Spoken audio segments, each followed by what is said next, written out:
Assalamualaikum teman ngaji. Selamat datang di channel saya, Ngajilan Ngaji. Tolong jangan lupa like and subscribe ya. Selamat mengaji. Sungguh-sungguh Allah sangat ridho ketika seorang hamba itu makan ketika sesuap nasi dia muji Allah, ketika minum seteguk nasi dia muji Allah. Itu kalau orang diridhoni Allah itu wali betul. Itu untuk jadi wali itu gampang. Kamu makan ridho, kamu ninjak buminya Allah ridho seneng, kamu hidup keseharian aman seneng. Nah ini supaya sampean kita semua ngaji betapa panduan Rasulullah untuk menggapai ridho Allah itu banyak yang keseharian sekali. Saking kesehariannya banyak dalam hadis dan itu sahih. Nabi menyebut hal-hal yang keseharian. Hatta ma tas'alu fi imra'atika, kamu punya uang kemudian istri kamu bisa makan itu ibadah. Bahkan sebagian ibadah itu dicontohkan Nabi yang akhirnya diprotes sahabat. Yaitu wa fi buti ahadikum sedekah, kamu menggauli istri kamu itu ya sedekah. Sampai sahabat bilang yang benar ya Rasulullah. Ayati ahaduna syahwatahu wa huwa lahu ajrun. Masa urusan biologis, urusan syahwat kemudian dia dapat pahala. Nabi menjawab, alaysa lawadhu'aha fi haramin akana alaihi wisrun. Bagaimana kalau dia meletakkan ke yang tidak benar itu kan dosa. Nah, hal-hal seperti ini yang saya ingin teman-teman semua. Saya juga agak ingin ngaji demi Anda juga agak ingin. Itu dosa sekali ngaji kok pesanan kelompok tertentu itu enggak boleh. Islam itu untuk semua. Jadi ya cuma karena di depan saya jenengan ya seakan-akan jenengan korbannya. Itu ada ilmunya dalam usul fikih itu. Jadi orang itu harus ngaji usul fikih. Nama yang disebut, mungkin Mas Sufyan masih ingat zaman ngaji usul fikih. Nama yang disebut itu tidak jaminan sebagai prioritas perintah. Jadi misalnya gini, kebetulan yang di depan Nabi itu Abu Dzar. Nabi ya bilang, ya Abu Dzarin ini uhibbuka misalnya, atau ya Mu'ad ini muhibbuka, atau ya Abu Hurairah ini uhibbuka misalnya. Banyaklah riwayat yang Nabi nyebut ya Abu Dzarin, ya Mu'ad, ya Abu Hurairah. Kemudian misalnya Nabi meneruskan khitab, ini uhibbuka, saya mencintai kamu, fakul dubur sholatin, atau sebagian riwayat disebut falatadaan la dubura kulli sholatin, Allahumma inni ala dzikrika wa syukrika wa husni ibadatik. Saya mencintai kamu, siapa saja, Mu'ad bisa, Abu Dzar bisa siapa. Saya mencintai kamu, mohon kalau habis sholat kamu jangan lupa wiridan Allahumma inni ala dzikrika wa syukrika wa husni ibadatik. Ya Allah, tolong kami permudah supaya mudah ingat Engkau. Anda tidak bisa mentang-mentang, wong nama saya Parmin, nama saya Purnomo, itu yang diperintahkan Mu'ad misalnya. Jadi yang disebut satu, tapi khitab itu untuk siapa saja. Saya teruskan. Jadi saya mohon semua kita melakukan kebaikan itu, kalau dalam kaidah fikih disebut al-yakin la yuzalu bisyak. Banyak kebaikan yang kebenarannya itu 100%. Tidak punya efek samping ke pihak lain, ke kelompok lain, ke komunitas lain. Itu tadi misalnya Anda makan, dan itu murah sekali, hanya butuh satu piring. Setiap punyaan kamu muji Allah, setiap minum kamu muji Allah. Itu redaksinya Rasulullah SAW disebut, Allah sangat ridho ketika seorang hamba makan, kemudian dia memuji Allah. Atau minum, kemudian dia muji Allah. Logikanya gampang, negara seperti ini yang kamu harapkan bentuknya kayak apa, mertua, ipar, komunitas, tetangga, itu nyata terjadi itu kan belum pasti. Sementara yang mesti terjadi adalah kamu butuh makan, kalau tidak mati. Butuh minum, kalau tidak mati. Butuh bumi yang nyaman ditempati, kalau tidak kita juga mati. Sebab itu Allah kalau menyebut nikmatnya itu hal-hal yang keseharian. Alladzi at'amahum min ju'. Allah itu siapa? Allah itu yang menciptakan kamu bisa makan. Tidak berlebihan, Allah itu yang menciptakan kondisi sosial itu ideal. Zaman Nabi itu ya ada orang munafik. Orang-orang pilihan Allah itu juga diuji orang sekelilingnya yang macam-macam. Semua diuji sesuai konteks zaman dan waktu. Nah, tapi ada ibadah-ibadah yang selalu disarankan Nabi. Sampai Nabi itu pernah ditanya, ayul islami khairun ya Rasulullah, Islam terbaik itu gimana? Jawaban Nabi itu unik. It'amut to'am. Islam terbaik itu ya makan-makan, jangan santai-santai. Ketika Allah menyebut beberapa kebaikan, falak tahamal aqobah, wa ma adrokan apa? Mal aqobah. Terusannya apa? Fakku rokobah. Terusannya apa? Au it'amun fi yaumin di masubaya atau acara makan-makan itu juga Islam. Kenapa? Ya bayangkan kalau tidak ada makanan kita mati kan? Kondisi sosial tidak ideal tuh Anda masih gak apa-apa, tapi kalau Anda tidak makan, Anda tidak minum, kamu punya istri cerewet masih bisa hidup, punya mertua cerewet masih bisa hidup, tapi kalau tidak makan bisa mati.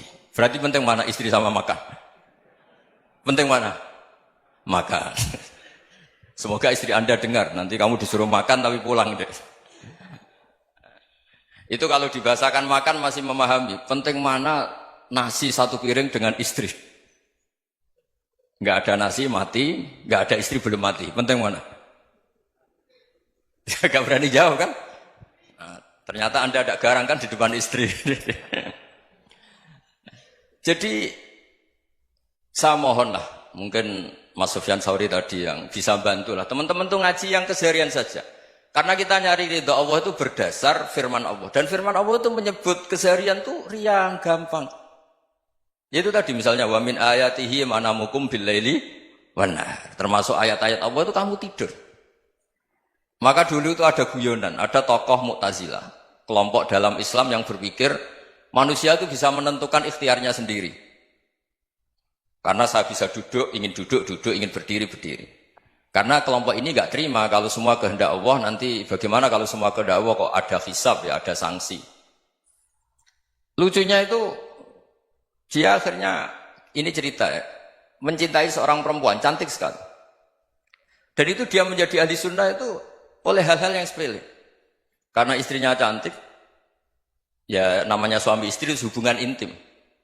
Terus ditanya, Mas, masih ingin lagi? Masih. Silahkan diulang lagi. Wah ya tidak bisa. Katanya manusia bisa menentukan yang diinginkan. Itu tobat itu. Itu nggak bisa ditobatkan Mas Sufyan Ats-Tsauri. Orang cantik yang mudah nobatkan orang itu orang cantik. Segampang itu. Akhirnya kita tahu, makanya kalau dalam kitab Hikam itu disebut al-aqil mayyakul madza yaf'alu wa hubi wal ghafil mayyakul madza af'al. Orang yang punya akal karena sadar ini wilayah Allah, semua milik Tuhan. Itu dia tiap hari berpikir, besok Allah akan melakukan apa terhadap dunia ini. Kamu merencanakan sesuatu mau plesir, ternyata gempa. Mau wisata ke Rusia, ternyata perang. Kamu tidak pernah tahu apa yang akan terjadi besok. Wa ma tadri nafsum madza taksibu ghadan. Tapi anda semua kita ini sering punya jadwal permanen. Makanya saya kalau diundang siapa saja, sana takdir. Yang jelas Gus ini acara penting. Ya masih acara penting nak pangeran ngersakno piye. Kok ape dadi pangeran, kamu kok mau jadi Tuhan. Itu kadang ya kiai. Penting Gus acara ini jenengan harus memastikan bisa. Loh kamu itu yang ngajarin tauhid, sesuatu itu biadillah kok bilang-bilang apa pasti. Kalau maksa terus tak tobatkan kamu kata saya. Ya kalau gitu Gus bilang insya Allah. Wah itu hati saya, fisik saya, roh saya sudah bilang insya Allah. Tidak usah kamu latih kata saya. Nah hal-hal tauhid keseharian itu gampang sebetulnya. Wal ghafil yaqulu madza af'al. Tapi orang yang lupa Allah dia setiap hari bilang besok apa? Kita bisa melakukan apa? Seakan-akan dia itu aktor, dia penting, dia subjek permanen, dia. Padahal kita ini hanya objek kehendak Allah Subhanahu wa taala. Karena kita yakin sesuatu yang terjadi di alam raya ini kita tidak bisa apa-apa. Makanya saya sering ngaji, sering bilang saya. Ketika Anda mensifati Allah, Dia yang menghidupkan. Sudah itu tanamkan sehingga ketika kita mati santai saja. Kenapa santai? Allah punya cara menghidupkan kita. Zaman kita hidup juga gak tahu caranya ngelola jantung, ngelola paru-paru. Kamu juga gak tahu ngelola oksigen yang tidak beracun, tidak mengandung polusi. Tahu-tahu hidup. Gak ingin tua ya tahu-tahu tua. Gak ingin mati tahu-tahu mati. Selama ini kita hidup juga gak tahu apa-apa sebetulnya. Hanya gaya tok, punya jadwal, punya planning. Kalau kamu bisa menentukan pilihan Anda, pasti Anda istrinya cantik, 4 neriman semua, kona'ah semua. Nyatanya enggak kan? Ada 1 jelek, cerewet. Oh itu kan. Nyatanya enggak bisa apa-apa Anda kan? Dan kamu bawa mati lagi. Itu kan istri Anda juga gitu, punya keinginan punya suami yang ganteng, yang jabat, yang neriman, yang enggak poligami. Ya enggak kesampaian juga. Kalau kita ngitung tingkat kegagalan kita itu gagal terus. Ya kan? Nah, terus ingat Allah, madza yaf'alu wa bi. Orang yang punya akal selalu berpikir Allah itu menghendaki apa terhadap saya. Loh, sama-sama orang ngelihat orang yang serius. Itu kata Anda itu pemikir berat, serius. Senang punya tokoh yang merengut tuh, karena kamu anggap serius. Tapi sebagian orang anggap orang yang serius itu wong merengut, wong masam, wong muka kok ditekuk. Jadi sama itu hati ya muqallibal qulub tsabbit qalbi ala dini, karena kita enggak tahu cara berpikir kita tentang orang lain, tentang sekeliling kita.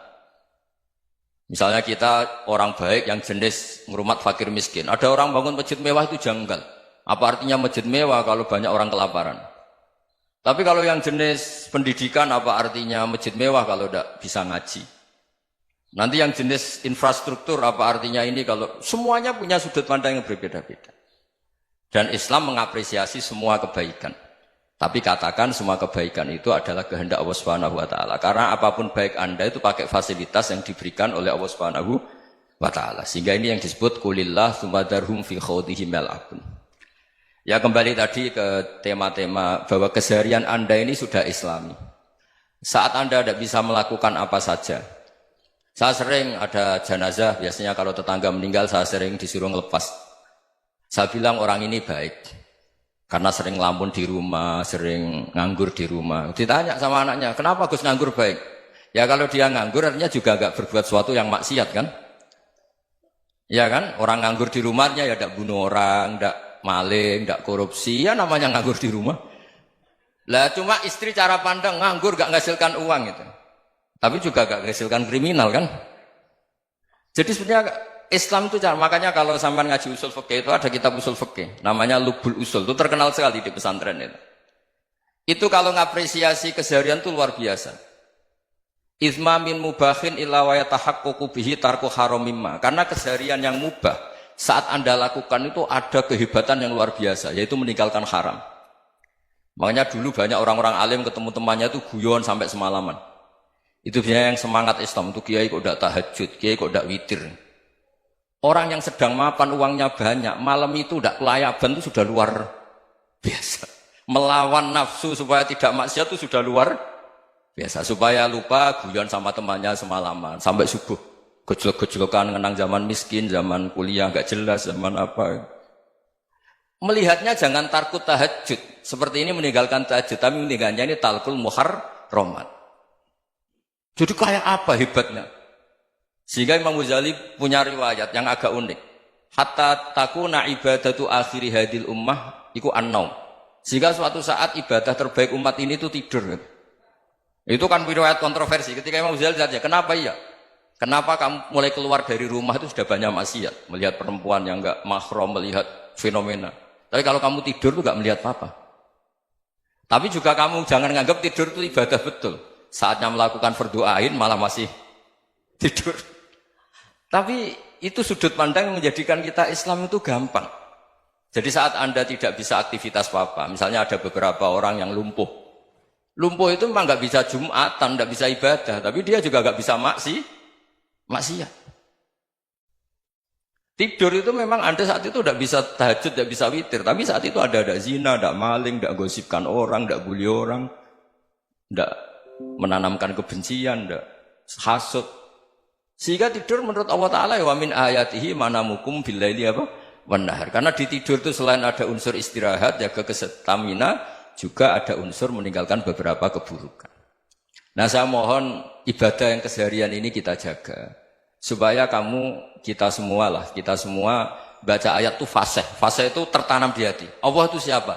Alladzi at'amahum min ju'i wa amanahum min khauf. Dan Allah kalau cerita di Quran itu anna subabnal ma'a subba thumma syaqaqnal ardhan wa syaqqa fa ambatna fiha habba wa inaba wa qadba wa zaituna wa nakhla wa hadaika hulba. Kamu tahu saya ini siapa kata Allah? Saya ini adalah Tuhan yang menurunkan air, kemudian ada tanaman banyak. Habba wa inaba wa qadba, ada zaitun, ada tin, kalau orang Jawa mungkin ada tela, ada padi, ada mangga, ada pisang. Sudah. Wa inaba wa zaituna wa nakhla wa hadaika hulba, ada perkebunan yang lebat. Tujuannya apa? Mata Allahkum, silahkan kamu pakai, kamu nikmati. Tapi karena kadang kita ini punya ide-ide besar. Tadi untuk syukur saja nunggu punya istri riman, rumah baik, tetangga baik, komunitas baik, semuanya baik baru syukur. Lama-lama nanti ada di surga, syukurnya nunggu surga paling kelas A. Itu sudah ada yang menghuni Rasulullah, kamu nggak boleh di situ. Masa untuk syukur saja? Repotnya Masya Allah. Jadi mohonlah Quran yang kalau Anda hafalkan juz amma itu kan ada ayat-ayat yang kayak tadi. Ya, fal yang dzuril insanu ila ta'ami. Coba lihat apa yang kamu makan ya? Dari mana? Dan untuk mempertahankan hidup kamu keseharian. Jadi jangan kira ibadah itu harus membentuk komunitas yang versi Anda. Ibadah itu harus yang hal yang mulu-mulu. Kesehariannya Anda alami. Loh ini saya tidak bikin-bikin. Saya ngaji bukan karena berdasar pesanan.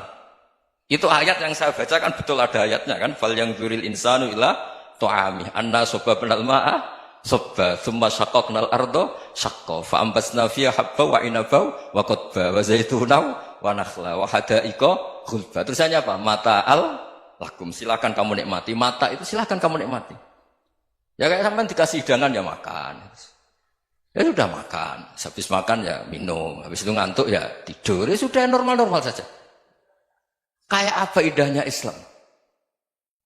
Tapi Anda mencari Islam yang gimana lagi? Nah itu yang diajarkan guru-guru kita, diajarkan sanad kita sampai Wali Songo, sampai Rasulullah SAW. Bahwa pada akhirnya ada jihad, ada perang. Itu dulu memang perang, bukan membunuh. Beda. Dulu kita dijajah Belanda ya perang. Dan itu normal karena kita dijajah. Jadi ketika orang lain ingin baik sama kita, wa in ahadum minal musyrikin astajaroka ya fajirhu hatta yasma'a kalam Allah. Kalau mereka ingin baik ya kita baik. Makanya ada istilah musta'man, mu'ahad. Kalau mereka ingin damai, berdampingan dengan kemajmukan ya itu yang lebih baik. Karena memang Islam menghormati proses perdamaian. Wa in janahu nawal lisalmi ya fajnah lah. Kalau ingin damai ya kita harus